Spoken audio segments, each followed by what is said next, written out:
The Anything Show with Jean-Francois is brought to you by a sensual romantic drama for the ages. The Mermaid and the Lion. Find it wherever you get podcasts.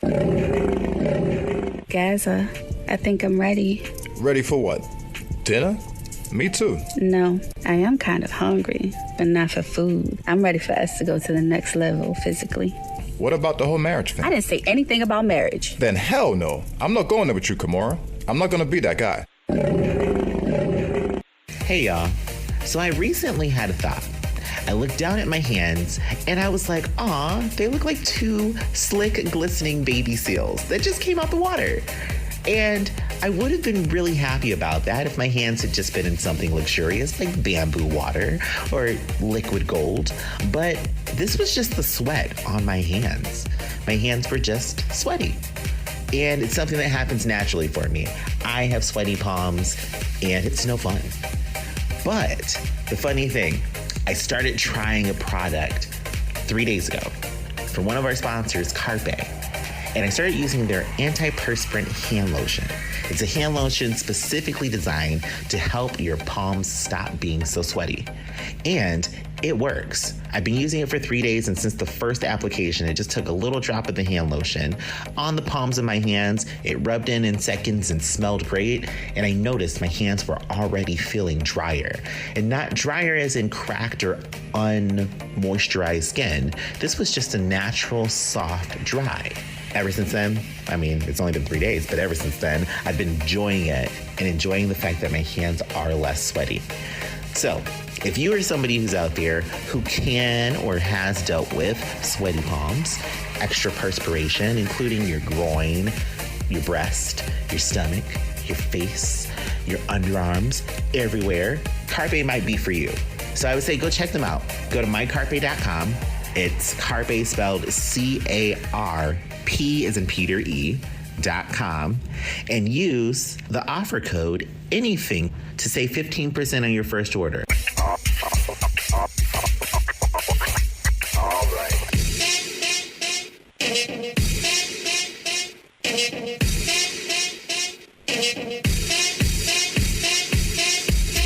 From the Magic 97.7 studios in Lyndonville, Vermont, this is The Anything Show with Jean-Francois. Stand by and remain cautious. Yes, indeed. Thursday, December 9th, as we record our final show of 2021. Jean-Francois here in Lyndonville, Vermont. Andrew Vandertunt joining me from the Lifestyle of a Gay Black Boy podcast. Hey, Andrew. Hi. Save Jesus. The world's ending. Yeah, the pandemic never ends, so that means that the world is just ending. I mean, we've just accepted it at this point. Oh, boy. The end is nigh. The end is nigh. NYE? Is that what you mean? Yeah, doesn't that sound so formal? Yeah, the end is Bill Nye the Science Guy. I think I agree with you. All right, so for the End of the World show, we have our headlines coming up in a bit. We're going to talk about when is it appropriate to say Merry Christmas. For Let's Get Viral, our viral videos of the week, we have a substitute teacher who does karaoke. For our celebrity gossip, we talk about the most powerful woman in the world, according to Forbes magazine. And for our interview later on, I speak to Layla Crawford, Will Smith's daughter, or one of Will Smith's daughter, in the new film King Richard. So stay tuned for that. Listen, subscribe, follow, rate, review The Anything Show with Jean-Francois, wherever you get podcasts. Follow us on Facebook.com/The Anything Show, Instagram and TikTok at Anything Show Francois. We're also on YouTube under The Anything Show with Jean-Francois. Shot glasses and keychains are available. Shot glasses are $10. Keychains are $5. Send me a DM, if you will. All righty, Andrew, shall we kick off this final show of the year with some headlines? Let's do it. Yay! All righty, so like I said, we're talking about when is it appropriate to say Merry Christmas. Almost 3 in 4 people think it's still too early. 30% say they don't want to hear Merry Christmas until mid-December. 28% only want to hear it during the week of Christmas. 7% said not until Christmas Day. 28% said, yeah, say Merry Christmas now. People say December 1st. Some say sometime in November. And then we have the 2% of people who are insane and should be committed in an institution who think that we should say Merry Christmas 365 days a year. What say you, Andrew? When do you want to say Merry Christmas? Okay, I've been saying it already, but that's because the people I'm saying it to I won't see until after Christmas. But I feel like the day before Christmas is good to say it. The day, you want to wait till Christmas Eve to say Merry Christmas? Yeah, I feel like it's a very special term. It's a very open term for people to show their soft insides. I would say, yeah, the day before. Yeah, because it's the night before Christmas, and I feel like at that point, like, we're so excited, the buildup is there, Christmas is the next day. Frankly, I'm getting tired of Christmas being like a 3-month-long celebration, because, you know, I think the earlier we have it, based on commercialism, the more it takes away from the day itself. So, yeah, you know what, I would kind of, you know, along the same lines of you, Andrew, either Christmas Eve or at least during the week of Christmas if we have to be so desperate about it. But definitely during Christmas Eve at that point, there's such a fondness to saying Merry Christmas at that point, you know? It makes you feel good inside. Yeah. What also makes me feel good inside is just emojis. And there's an annual list, Andrew, that came out of the most popular emojis found for 2021. And like, I think for like the 4th year in a row, the crying laughing emoji is the most popular emoji. Now, which emojis do you, well, actually, you know what? I'm going to make it even pressuring on you, Andrew. What is the emoji that you think you used the most this year? The smiling face. It is the only emoji I have ever used, and until I used the rolling and laughing, crying emoji. Oh! I've only used 2. Now, here's my thing about those rolling, laughing, crying emojis. For me, it's kind of like LOL. Like, are you actually rolling on the floor, crying and laughing when you send that emoji? I feel like it's a bit of an exaggeration. It is an exaggeration, but if I send you that, genuinely know that I'm laughing. If I send you anything other, I probably smirked and got a good chuckle. Okay. All righty, fine. I'd rather have a nice hearty guffaw from Andrew Vandertunt than a little smirk chuckle, a little bitchy smirk chuckle, you know? Ugh. Hey, you know, COVID-19, of course, as we acknowledged earlier, it's still a thing. But, and of course, we do have those anti-vaxxers out there. And I guess this man in Italy is one of them. He tried to dodge a COVID-19 vaccine by wearing a fake arm. Now, thankfully, we have smart nurses who figured the scheme out immediately. The guy did admit what he was doing. He's now being pressed on criminal charges. Andrew, you said you had some questions about this. What were your questions? 1, where did he get the fake arm? 2, what happened to his real arm? And 3, why did it take him getting jabbed into the arm for somebody to realize that this arm was not real? How good was this fake? I need to know. If it was really good, I want one. Fake arms are us is where he got the arm. 1. I mean, my God, on the corner of Crenshaw and La Brea in New York. I mean, come on now. Who doesn't go to Fake Arms Are Us? So that's where he probably got his arm. And as to your other questions, I mean, I don't know. What happened to his real arm? I mean, either he taped up his real arm so good, like on his insides, that he managed to convince us that the fake arm was actually the real arm, or maybe he chopped off his real arm so he could, convince us that his fake arm was his real arm. I mean, there's so many conspiracy theories to this, Andrew, so I think your questions are valid. Now, all I imagine now, John, is this man walking around with this fake puppet arm like he's a Muppet, and the other hand is real. I am so confused even more now. It's not easy being green and also having a fake arm. That's a bad Kermit the Frog impression, but I tried my best. Alrighty, sex. I love sex. Don't you love sex, Andrew? It's fantastic. Now, but would it be more fantastic if you had a Christmas tree in your goddamn bedroom? Well, a store that sells trees in the UK, they commissioned a study that said that couples will improve their sex life if they have a Christmas tree in the bedroom. Obviously, this store is trying to sell some trees. What do you think? They're trying to sell some trees. I mean, pine needles in the bedroom, yum. But wait a minute. Now, what do pine needles look like? Because you tell me pine needles, and I think like literal needles that you stick up your ass or something. I'm sorry. Did I go there? I think I went there. Now, Andrew, are you really you're really pondering needles up your ass? Well, I mean, they'll be spruce scented, so it's going to smell nice and good in there. So pine needles. So pine needles, is that another way of saying like branches off a pine tree? Like, what are pine needles? The little green things that are on the branch, like the little leaves, they're just little needles. Once they dry on the ground, they crack and they get really sharp. So you're saying that if we rub those pine needles on our nether regions, on our arms, on our titties or whatever, you're saying that will like really spruce things up in the boudoir? Oh, yeah. I will shove my face into an armpit smelling like spruce. Oh, okay. My God. I will shove my face into an armpit smelling like spruce. Please write that down. That's probably going to be the name of our episode. It's a long title, but I think it's going to be worth it. All righty.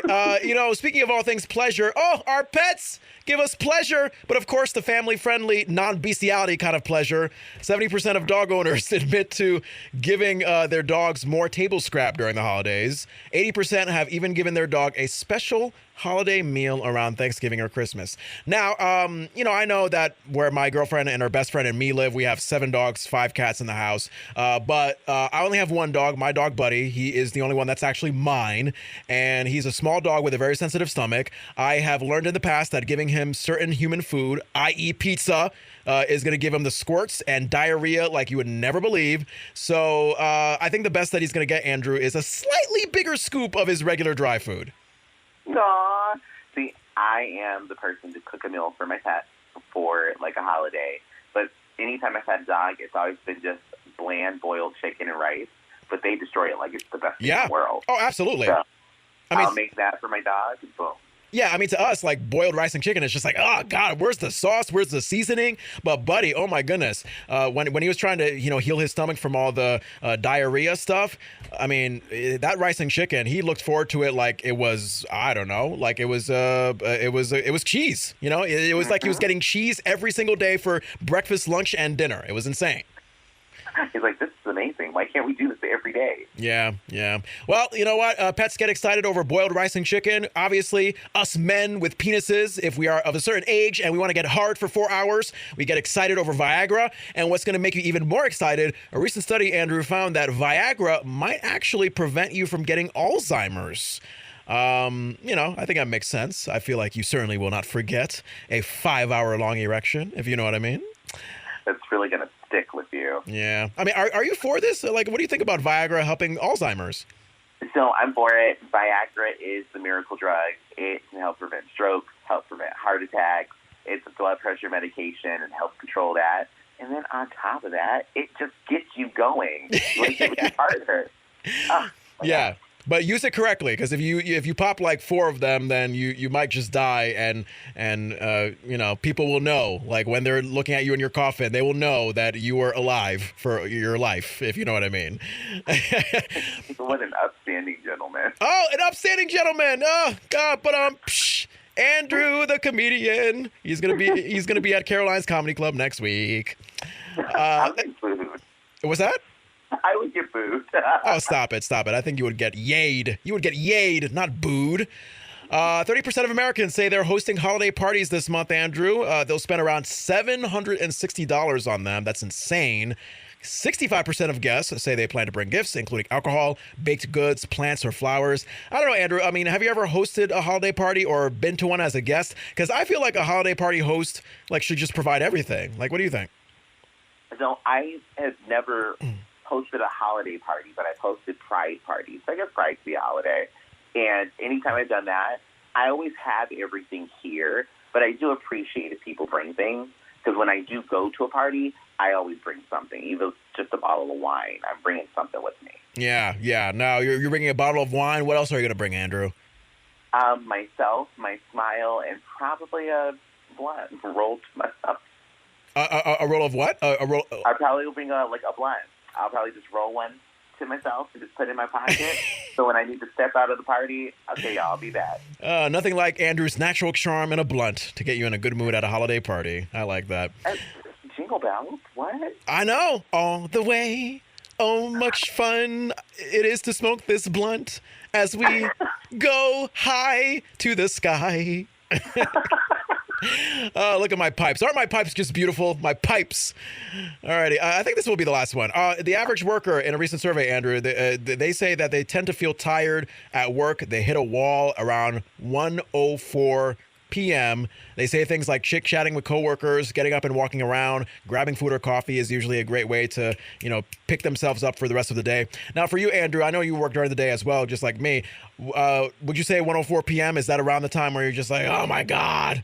Yeah, that's around the time we shut down the clinic, and it's just like, oh my God, I have not interacted with anything other than people's teeth. let me go do something. Yeah, man. Well, I would say that even though, radio, look, what you do for a living certainly can be more exhausting than what I do for a living. However, I think the mixture for me of being, creative, thinking of ideas in terms of conversation and then actually executing the conversation. And then on top of that, I guess it all depends on what you eat, because I know that 1:04 p.m. for some people, that's usually when they just get off of their lunch break. So for me, I told you lately, I've been eating my girlfriend's homemade mac and cheese, and I've been smothering it with barbecue sauce. So when you eat all that heavy stuff, your ass is going to be sleepy. I could not work after eating all that. If I ate something heavy like that, I'd be knocked out. Yeah. So, Tony, I love you. You're a great cook, but God damn it, you're going to make me lose my job because I'm sleeping. Yes, I'm going to say to my beautiful girlfriend who cooks, stop cooking. It's making me sleepy. Alrighty, if you have a headline you want to send me an Andrew, facebook.com/theanythingshow, Instagram and TikTok at anythingshowfrancois. What's that face you made, Andrew? You look like you're shocked about something. I am. I just looked down at the show doc and I read 20 otters attacked a man. Yeah. Oh, yeah, a headline that we didn't get into. Yeah, a man in Singapore went out for a walk last week. He encountered 20 otters that attacked him and bit him 26 times in 10 seconds. And he said he would have died if his friend wasn't there to distract the otters. This story did not make sense to me, Andrew, because otters are usually in water. How the hell did they just get up on land in a big stampede and attack this person? Right, they're the cutest little things. They're like cheep for the birds. But, and oh my God.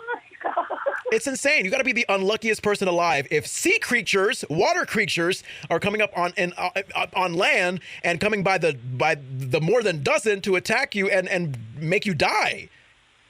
I need to see this video. I'm happy this person is alive, and I'm trying not to laugh. Yeah. But I need to see it. Yeah. Wow. It's insane. I got to track down this video for you. And speaking of videos, let's get to our viral videos of the week. Let's get viral, y'all. So we start off with this substitute teacher in Texas. Oh, man, Andrew, remember back in the day when it was the greatest thing to have a substitute teacher in school because you know that you were not going to do anything in class? Yes, I knew that was the best day to sleep. Exactly. You knew that the substitute teacher was going to pull in that TV, say all right, here's a movie that we're going to watch today. And you either get to skip class, go to the bathroom, roll a blunt, maybe have sex with Jimmy that you've been having a crush on since 9th grade. I don't know, just anything other than actually working your butt off when the regular teacher is there. So the substitute teacher in Texas, I think this is going to be right up your alley, Andrew. He actually got let go. He got sent home for not following protocol because he decided to just show up with a karaoke machine. And he gave students a wonderful presentation of that song we love so much from Britney Spears, Andrew, Toxic. Take a shot, your lips, I'm on a ride. You're toxic, I'm slipping under with the taste of a poison paradise. I'm addicted to you, don't you know that you're toxic? And I love what you do, don't you know that you're toxic? Yeah, why did this guy have to get let go? I would have been cheering him on as a student.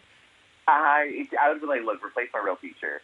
He is amazing. Yeah. Honestly, those people that let him go, they're toxic because they're trying to prevent us from having a good time. They want us to be miserable. They just stole music education from kids. Exactly. That's a good way of putting it, Andrew. Okay. All right. Next video. We got, this is going to be like a 2 millisecond thing, but hey, it's a baby. It's hard for me to turn down cute baby videos. So listen in because this is going to be really quick, Andrew. This is a 5-day-old baby, a baby that's only been around for 5 days saying hello. So it's very subtle. I want you to see if you can catch this 5-day-old baby saying hello. Hi, how are you? Hello. Yeah, it was very quick. Now, the mom was kind of leading the baby on and kind of cuckooing and saying hey, say hello. So, it looked like you lost it, Andrew. Do you want to hear it again? Yeah, I heard it. I'm scared. This baby is going to be smarter than most humans. Exactly. Why? Because he was just like, hello, how are you? If the baby's like, hello already, just wait until the baby's 1 year old. He's going to probably speak Arabic and Aramaic at the same time. Yeah. By 4 years old, he's going to be like, hey, would you like me to help you out with your taxes? He walks up. I'd like to tell you about Jesus Christ. I was going to say the same thing. I was going to say the same thing. He's going to be like, hey, Jesus Christ is your Lord and Savior. Can I help you out with that? Oh, God. A Jehovah's Witness baby knocking on our door. How the hell are we going to deal with that, Andrew? I don't know. I wouldn't be able to say no. I'd say, take me. Let's go. Yeah. That's what the Jehovah's Witnesses should be doing. You know, they got these adults in these like long jean skirts and just like these whack ass clothes delivering the news of Christ to us. And I'm just like, you know what? If you had a baby doing this, we would actually accept your message and convert. Yeah. A middle-aged dad in mom jeans handing me a pamphlet with a child on fire on it, not successful for bringing me into your religion. But a small baby saying hello? So. Oh, God. Did you know it's a sin to celebrate birthdays and Christmas? Come join us. All right, what the hell are we doing? Oh, a Southwest. Oh, this is nice. You know what? Next time you're on a plane, Andrew, I hope you have this flight attendant, because it looked like a Southwest flight out of Phoenix, Arizona had multiple delays before takeoff. So one of the flight attendants decided to calm the passengers down, entertain them, distract them by rapping the safety instructions. Now, this might be a little bit muffled, but I think you get the gist when you hear that so catchy beat. My name is Adele, and I'd like to say Captain Bill says it's got to be on our way. So fasten your seatbelt, take them nice and tight. You better do them because we're going to check if they're right. Carrot eggs under the seat on the floor. There's an overhead compartment where they can be stored. Seats back in trays, locked and upright. Pretty soon the ground will be out of sight. Laptop computers powered down, so to roll. Are we ready to go? What do you say? Welcome aboard, SWA. Yeah! I loved her flow, Andrew. It took me back to like 80s hip hop in New York, you know, that kind of vibe where it was just like bum, bum, bum, bum, bum. Like it was just, I don't know, it was very beatbox heavy and actually about the rap, and you can understand what the lyrics were. What did you think about the video? I would be super calm. I wouldn't even, well, no, I would still probably need a drink for that flight, but I would be very calm. So I appreciate her. Yeah. It would be like, yeah, I could die, but at least I'm going to die happy. Yes, like entertain me pre-death. Yeah. Oh. You know that wasn't Spirit. That had to be American Airlines. I'm sure. Oh, my God. Hey, you just gave American Airlines a free publicity shout-out. Good for you, Andrew. That's the only one. All right, no more American Airlines. Yeah, hey, it says American on it, so it must be good. Anyway, you're up for a toddler video, another one? Yeah. This will be our last one. I cannot imagine, Andrew, any toddler being able to say the word, oh, this might be hard for me, linoleum. Can you say it? Linoleum? I can't even say it. Linoleum. Linoleum. What is linoleum? Is it a person? I think, God, I wish it was like a person, but no, it's actually like I think it's like some kind of aluminum thing, some kind of oil thing. I don't know. I mean, don't quote me. I mean, I'm the dumb guy here. I don't know what linoleum means. But it sounds like something it sounds like a mixture of aluminum, foil, and some kind of oil that you use for your car. So don't quote me on that. Don't quote me on that. All I can say is that there's a toddler out there who's trying to say linoleum, and clearly, like me, he is very struggling. Can you say linoleum? Linoleum. Yeah, he's even worse than me. Yeah, like he's not even trying. He's just like blah, blah, blah. Can you say linoleum? Linoleum. Like what the hell is that?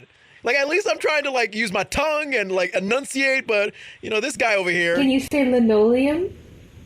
Linoleum. What the hell? My God. Babies can get away with so much. Go ahead. That is Webster's. I can't say dictionary. Yeah, that is Webster's dictionary's pronunciation right there. I'm saying it that way from now on. Yeah. And then, oh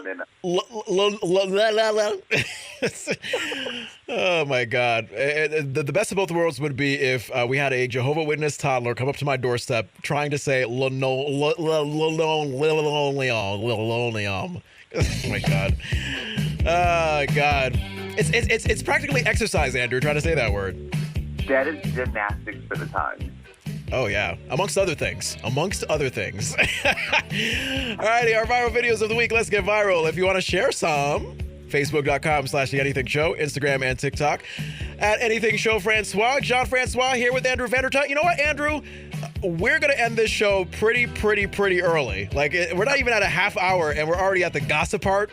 And the interview that I got coming up with Layla Crawford later on, who plays one of Will Smith's daughters in the movie where he plays Serena and Venus Williams' father, King Richard. That's only like 10 minutes. So this might be the shortest Anything Show that we've had in a while. Wow. Yeah. Wow. Which is... Well, you with their free time. I know. Well, do drugs and try to say linoleum, maybe? Oh, okay. I'm down for a little, puff and linoleum. Little puff, a little low,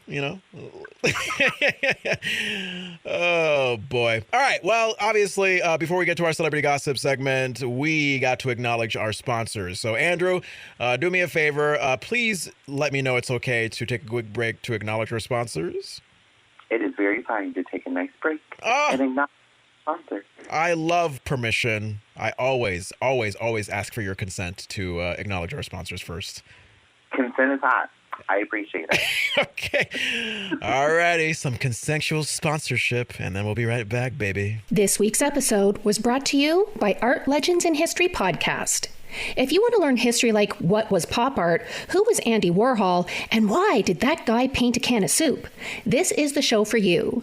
You can find Art Legends in History wherever you find your favorite podcasts. So one thing that I have truly believed is that art removes the mundane dust of everyday life from our souls. Cleans it right off better than a Mr. Clean eraser. And I want to take some time and talk to you guys about a great gallery called the WYLD Gallery. It's WYLD spelled W-Y-L-D. The WYLD Gallery is a gallery in Austin, Texas, and it features art by Native American artists. One piece that I want to talk to you about that I saw on the WYLD Gallery website, which is just simply WYLD, spelled WYLD.gallery, is Thoughts of Home. It's a painting by Dylan Caven, and it's an expressionist painting to me because there's tons of emotion behind it, of a man, and all we see is his profile. It's colored almost like the patina or rust on a copper coin, like a penny. And you see this intense look in this gentleman's eyes, along with lines and wrinkles and every bit of his life experience showing on his face. When I look at it, one of the things that I immediately think of is me going through a terribly long day, trial, event, or whatever it could be, and all that's on my face at the end of the day is take me home. I can't do this anymore. Just take me home. That may not be the true meaning behind Dylan's painting, but it is something that evokes emotion in me when I see it, and I'd like to share that with y'all. So if you are interested in checking out the WYLD Gallery, all you have to do is go to their website, which is WYLD, spelled W-Y-L-D.gallery, and you can also get in touch with Ray Donnelly of the WYLD Gallery if you are interested in seeing a painting in person. To reach Ray, his email is ray, spelled R-A-Y, at wyld.gallery. Or you can give him a call at 512-657-6583. If you get a chance, it will change your life. Please check out the WYLD Gallery. Thank you. All right, thank you very much, Andrew. As we get to celebrity gossip, where we talk about, the Hollywood elite and what they're up to. We start off, Andrew, with the world's most powerful women, according to Forbes magazine. Not surprising. I mean, we have people like Jeff Bezos' ex-wife, Mackenzie Scott. That woman came in at number one. You take a guess as to why Mackenzie Scott came in at number one. Because she is the smartest divorced woman ever. She made sure there was not a prenup in place. Yeah. I mean, I think, what did she walk away with, like a $186 billion settlement from Jeffrey? It's insane.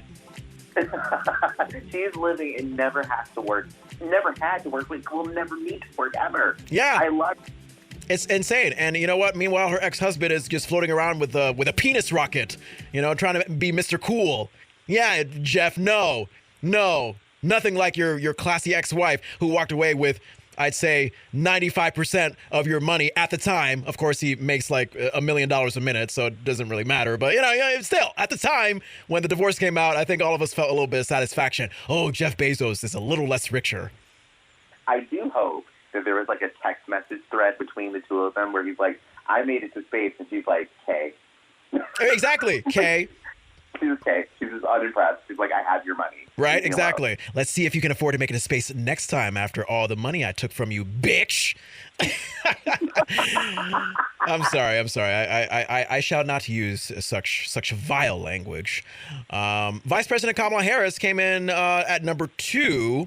The polls would suggest otherwise, and not a lot of people are big fans of Kamala Harris. But hey, she's the first woman vice president that we've had. And not only that, but, also the first person of color vice president that we've had. So she's still making waves. She still has a lot of influence. I'm surprised. Oprah Winfrey was all the way at number 23. What? Wow. Yeah. Our booby Oprah. Come on now. I know that she doesn't have her talk show anymore, but she's still making waves, Oprah had a cult following. Pretty much. That's very weird that she's so low on the list. Yeah. It could be because she's not like so high profile with her TV show anymore. But you still see her with those special interviews with like Prince Harry and Meghan Markle. She recently did a big time interview with Adele, your hero, Andrew. She still has a freaking television network named after her. So yeah. Oprah still is king. And you have so you have Rihanna. You have Rihanna at number 68. Now, Rihanna, I think she became a billionaire like recently because of her fashion line. Are you familiar with her fashion line? I think it's called Fenty or something.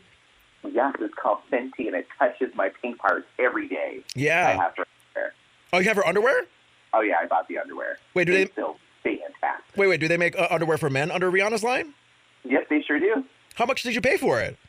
So the pair that I got were $30, and they weren't bad.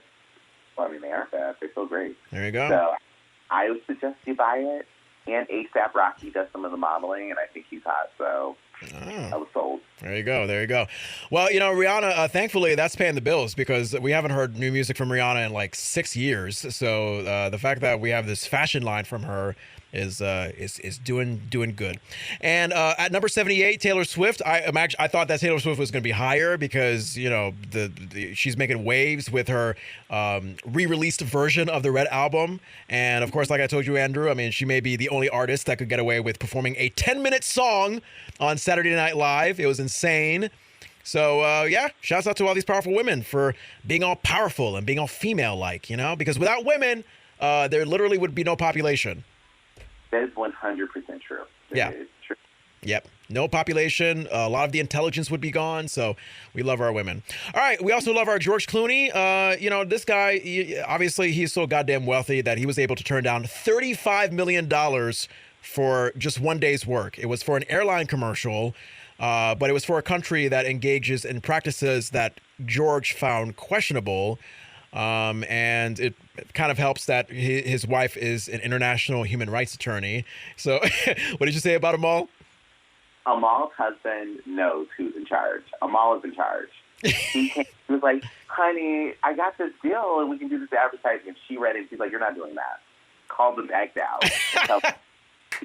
I know that's what she did. So it's not George Clooney and his wife Amal. It's Amal Clooney and her husband. That's how the power dynamic goes. We're calling her just Amal. We don't even do Clooney. That's Amal, and that is her husband. All righty, Mr. Amal Clooney. We'll be calling him that now, and he's gonna have to be, and he's gonna have to be okay with it. Fun fact, Andrew. I don't know. Are you a big fan of James Bond? I love James Bond. For some reason, his original name was gonna be James Secretan.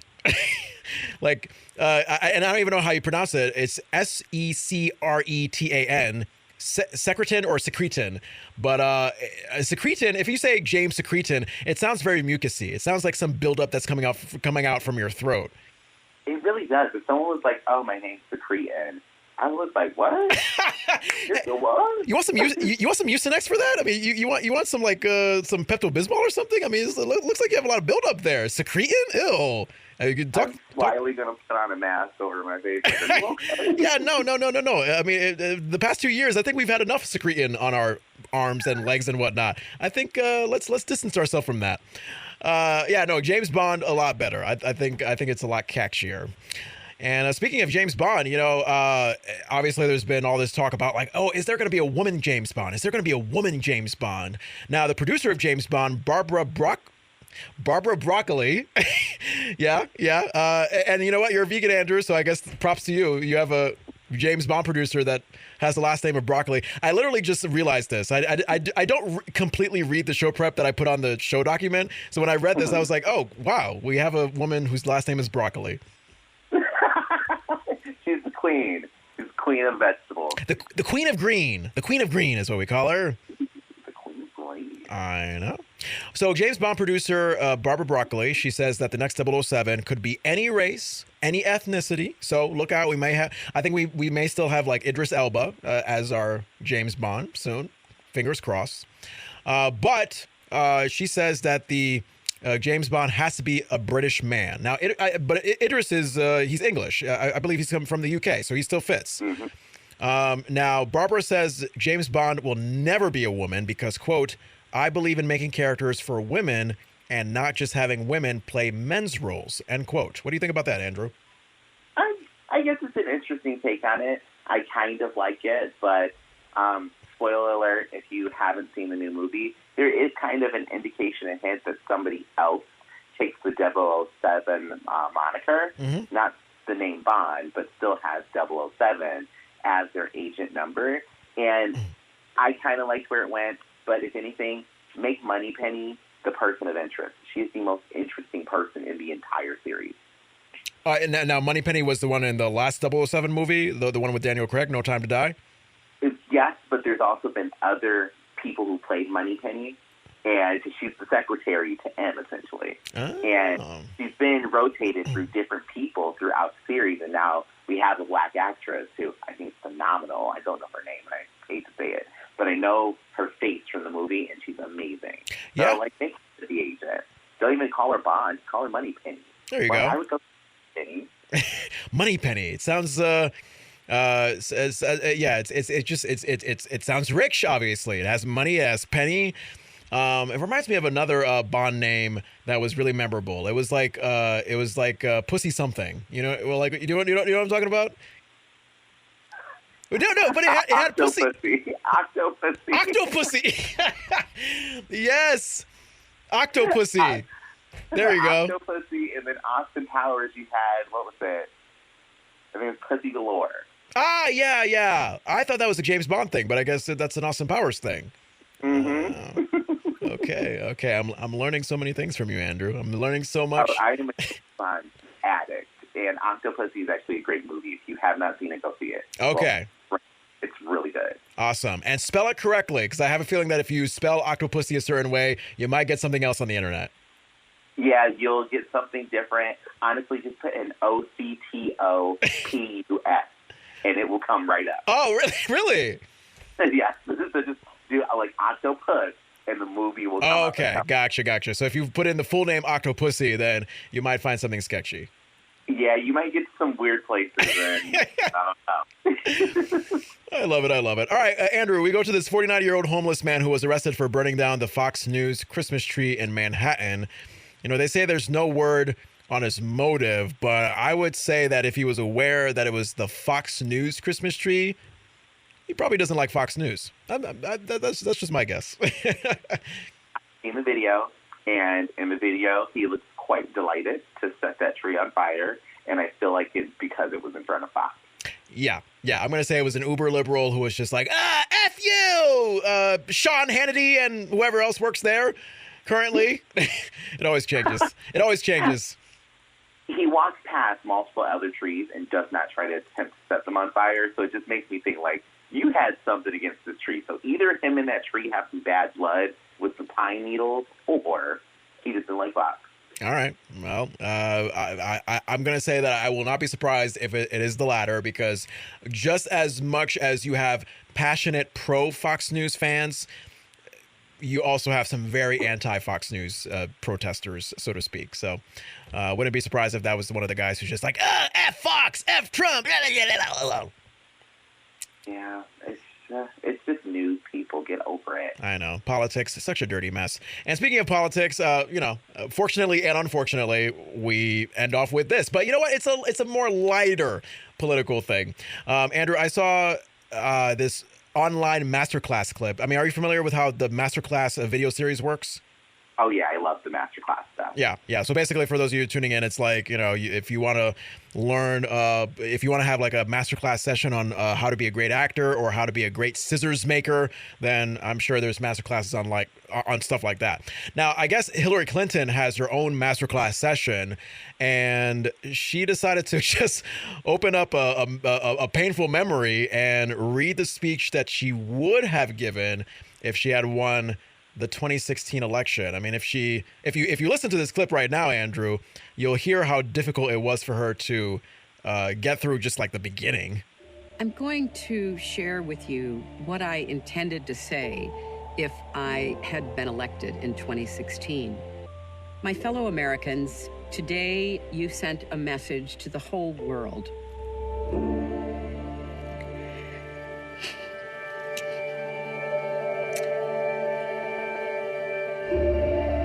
So I've never read it before.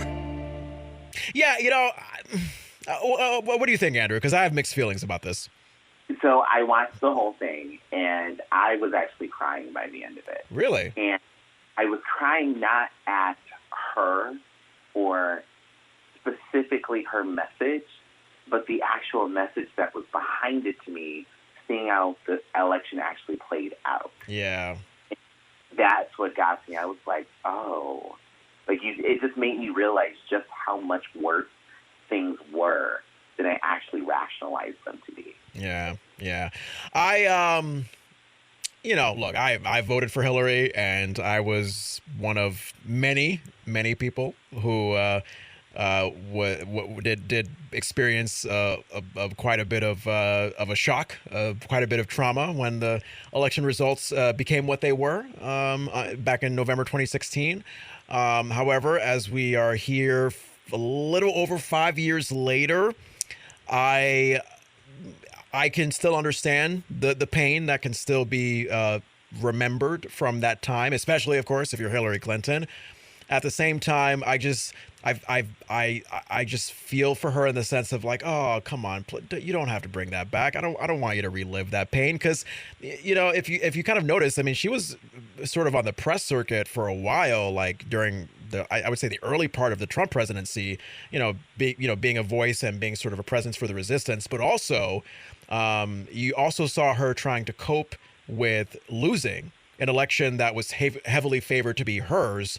So I don't know. I mean, I just feel like, 5 years later to just still, have to go back to that painful memory instead of just being like, all right, this is what happened and now we can move on. It's just, I don't know. It's a tricky thing. It's a tricky thing. I mean, I know that, oh my God, the country probably would have been a whole different scenario if she had won, but she didn't. And here we are today, Yeah.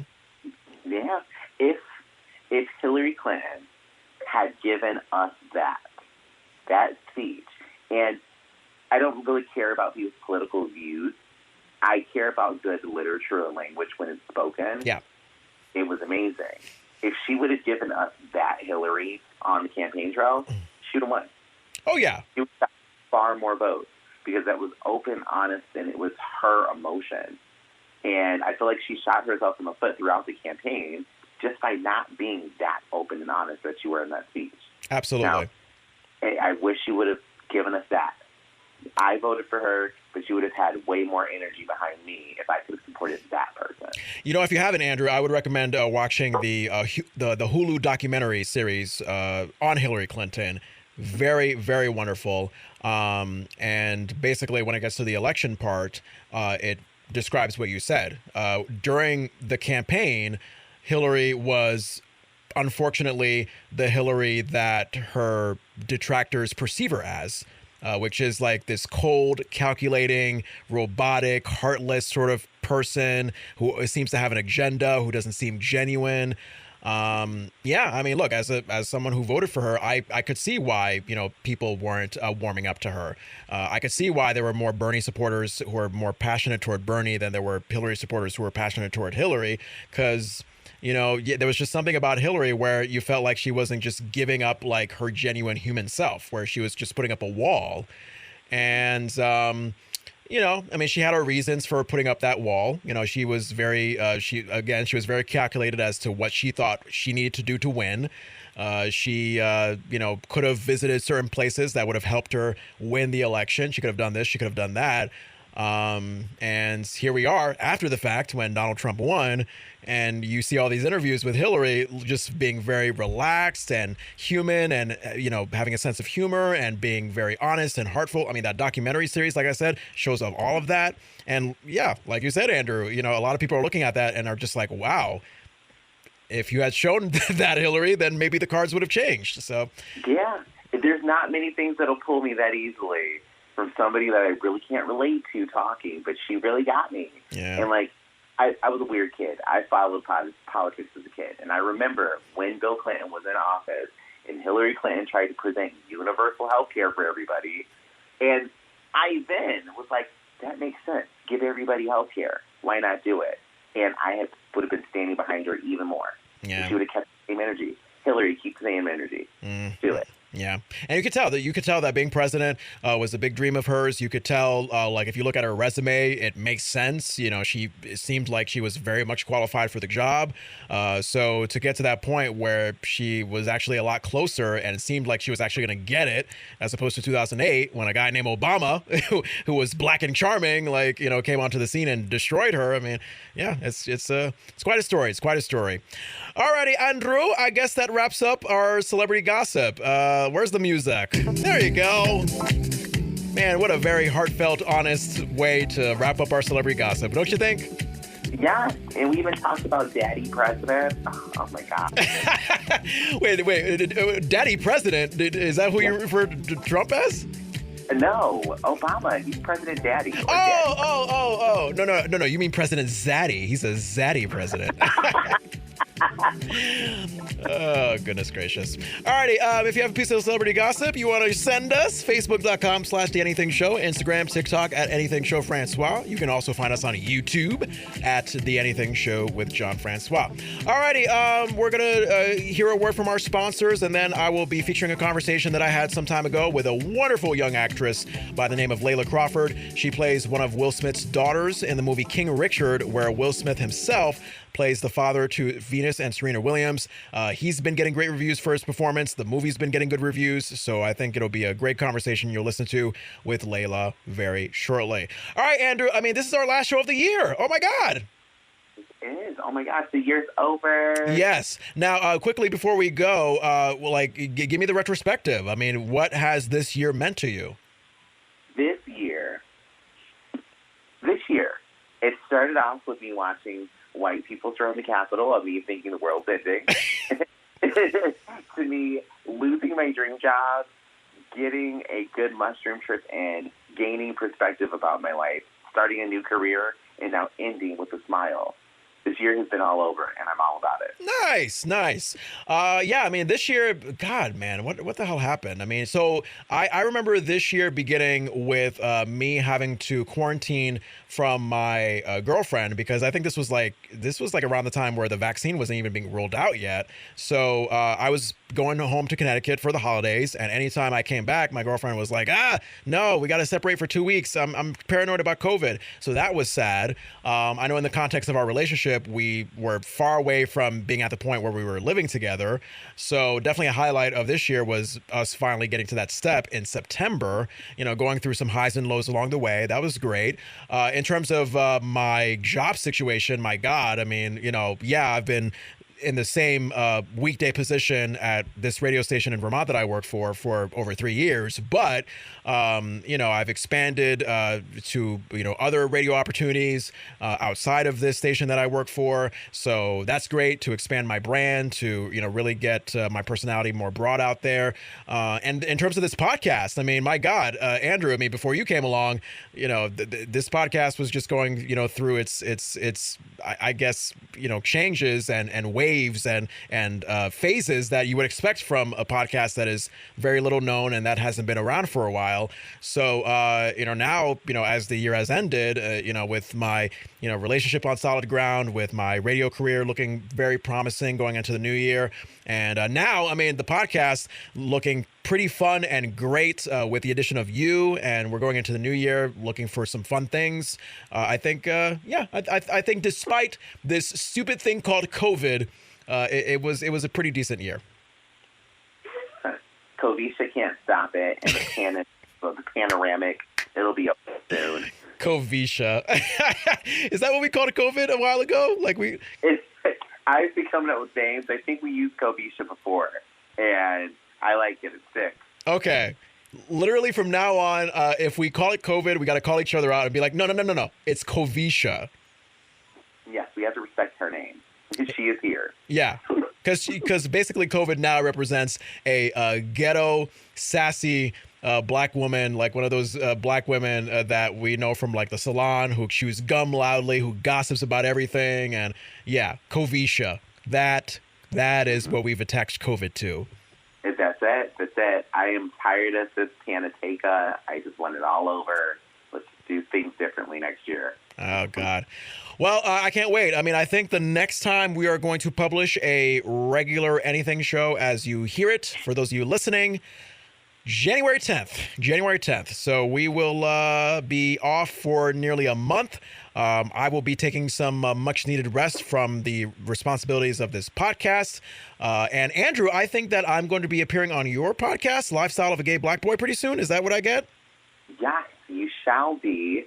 And I will say the announcement here. If anybody would like to ask us a question, because we're going to dig into my mailbag. There's some good stuff in there. Send me an email just to lifestylegbb@gmail.com. That's all you got to do. Write whatever you want. Ask any questions. Just let me know if you want to remain anonymous or not, because I will probably say your name if you tell me not. Okay. So, that's a great heads up, Andrew. All righty. Well, you know what? Happy holidays, Andrew. Enjoy your Christmas. Of course, Happy New Year. I cannot wait to see where we go with this podcast. Of course, with your podcast, Lifestyle of a Gay Black Boy as well. All the best, man. It's been fun. Yes, it has been. Yes. All righty. After a word from a couple of our sponsors, we will be right back with my conversation with actress Layla Crawford. Stay tuned. It's The Anything Show. Oh, let me tell you how frustrated I am with my mouth. My mouth feels so plain, boring, bland. I need some spice to liven it up. And thankfully, our good friends at Heart Soul Heat know what to do to really make my mouth going. They are the creators of Ghost Honey. Ghost Honey is 100% American-made hot honey. It's ghost pepper infused raw honey, and it's going to be great on foods like pizza, fried chicken, rice, you name it. Ghost Honey is going to be right there for you. And for fans of The Anything Show with Jean-Francois, here's a special deal you got to take advantage of. 50% off your first order with the code ANYTHING at heartsoulheat.com. Use the promo ANYTHING at checkout. You're going to get half off because really, when it comes to your mouth, we got to get spicy. My goodness, TV is just so boring nowadays. And on top of that, I want drugs, but I cannot afford them. And on top of that, I am still paying that damn alimony. So how about I solve my frustrations by reading How to See a Man About a Dog, collected writings. Why? Because it's surreal. It's strange. Just like me. It's How to See a Man About a Dog. And me as a dog owner, I can totally relate to this. I'm going to get my dose of surreal prose and poetry with this dark comedy collection. The ebook is available on Kindle Unlimited, and print copies are available on Amazon, the Book Depository, and more. Thanks so much for supporting The Anything Show with Jean-Francois. What's going on? Everybody okay? They got a call, said there was trouble in the house. Okay. Yeah. Okay. You all need to look around? It's a little wet for practice, don't you think? Don't the girls have schoolwork to do? They do their homework. Tundi's first in her class. Lynn and Isha are too. Now I don't even mind you saying we hard on these kids. You know why? Because we are. That's our job, to keep them off these streets. You want to check on the kids? Let's check on the kids. We got future doctors and lawyers, plus a couple tennis stars in this house. The chances of achieving the kind of success that you're talking about is just very, very unlikely. Okay, you're making a mistake, but I'm gonna let you make it. Watch me hit a few balls. All right, so tell me your names again. I'm Venus. I'm Serena. Well, it's a pleasure to welcome Layla Crawford. She is coming from the new movie King Richard, which is, of course, the story of Venus and Serena Williams and the father that really played a big part in the shape of their careers. Layla Crawford coming from that movie. Layla, nice to have you on the show. Thank you. I'm happy to be here. Yeah. So let's start off. Tell us about the character you play. So Serena and Venus have 3 older sisters. Not many people know that. I play Lynn Price, one of their older sisters. Lynn is also the middle child. Lynn, throughout the film, you can see she's just funny, witty, precocious, sometimes a little instigating, but she's just the best and is really there to support her sisters and be a backbone for them. Nice. And what's your sort of knowledge or take on Venus and Serena Williams? Are you big fans of them? Did you kind of like dive into research on their careers to sort of prepare for this movie? Oh, well, before even this film was thought of, I grew up watching them. I mean, they're really pioneers for Black women, especially in tennis. And I don't play tennis myself. Sometimes I try to hit a few balls, but I'm not really the greatest at it. But honestly, yeah, when I booked this, I was able to research, talk to everybody, and just get a sense of what they wanted this to be portrayed as. But I definitely knew a lot about them before even this film was thought of, before I became a part of this project. Yeah. Now, as you mentioned, Venus and Serena, the fact that they have these older sisters, maybe a lot of people don't know about that. Can you tell us what role or what influence, if any, that your character plays on Venus and Serena's evolution? I feel like my character and all of their other older sisters and just the family in general was really supportive. Like every single step of the way was there for everything, like every move, every tournament. A lot of times was there helping pick up balls when they were practicing. So I feel like you really see the family dynamic. That support and encouragement were like key factors to their success now. Wow. And of course, I have to ask this question. How was it like working with Will Smith? Yeah, Mr. Will is honestly the best. Like, he became like a second dad, making sure everyone was comfortable, giving us guidance, being so funny. Mr. Will is everything that you see he is. Everyone says he's a nice guy. He truly is that, like, above and beyond. Yeah. Did you, I mean, as filming was going, like, what did you notice about the way he approached the character of the father of Venus and Serena? I just really was able to see how he became completely immersed in this role. Like when it was action, the cameras were rolling, he was Richard Williams, and down to the talk, making sure just like his little, like his tone, his movements, everything was like Richard Williams. He embodied that. So I just feel like I just got a lot of advice and just like key factors for my career moving forward, being able to be a part of his brilliance and seeing him take on this role. Right. And, I mean, I think you have a decade of experience in the business and you're only 16. Is that correct? Yeah, I'm 17 actually, but yes. Oh, 17. Awesome. So from this opportunity that you've had in King Richard, where do you see yourself going forward? How do you hope this role sort of impacts the rest of your career? I feel like going forward, this role has really just inspired me to like tell the important stories that you want to tell. Like, this is such an important story to me as a young Black girl growing up in Los Angeles. Like, this hits really close to home, and you can just see the importance of never giving up, of persevering, of facing adversity head on, and truly believing in yourself and knowing that if you know something is true, that's all you need to know. Don't let anyone else speak fear and negativity into your plan. So I just will constantly take that with me throughout life with whatever I face, that like if I know myself, then nothing else really matters. Awesome. Well, Layla Crawford playing one of Venus and Serena's older sisters in the new movie King Richard, of course, starring Will Smith as Richard Williams, the father of Venus and Serena Williams. Thank you so much, Layla, and best of luck. I know the movie is going to do fabulous. I saw the trailer, and it just looks like it's going to be a real award winner. Thank you so much. That means so much to me. Thank you. Listen to The Anything Show with John Francois on Apple, Spotify, wherever you get podcasts. We're on Facebook, YouTube, and on Instagram and TikTok at Anything Show Francois. Now, go lick some sweet and sour sauce.